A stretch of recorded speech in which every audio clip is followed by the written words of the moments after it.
Ezi zinzame zokugcina indlela zephondo zikhuselekile nanjengoko usenyuka umthamo wezithuthi ezindleleni kwaye abasemagunyeni bathi bakulungele ukuqubisana nale meko. Siyavuya ke ubana zikhona siziphume sesizibona ngoku.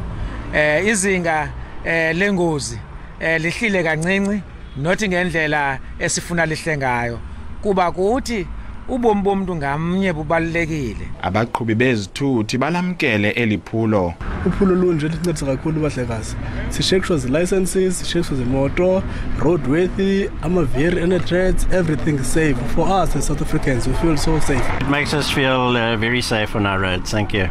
It's effective. Yes, it should be. Abakhweli bathi baziva bekhuselekile xa bebona amagosa ezendlela. Xa kwenziwa eluphulo ezindleleni siziva sikhuselekile, yonke into siyayamkela bayenziwa ngabantu bomthetho abathunywe bakhutshiweyo. Siziva sonwabe kakhulu singabakhweli. Siziva kahle kakhulu sikhuselekile apha ezindleleni, more especially ngelixesha likaxakeka.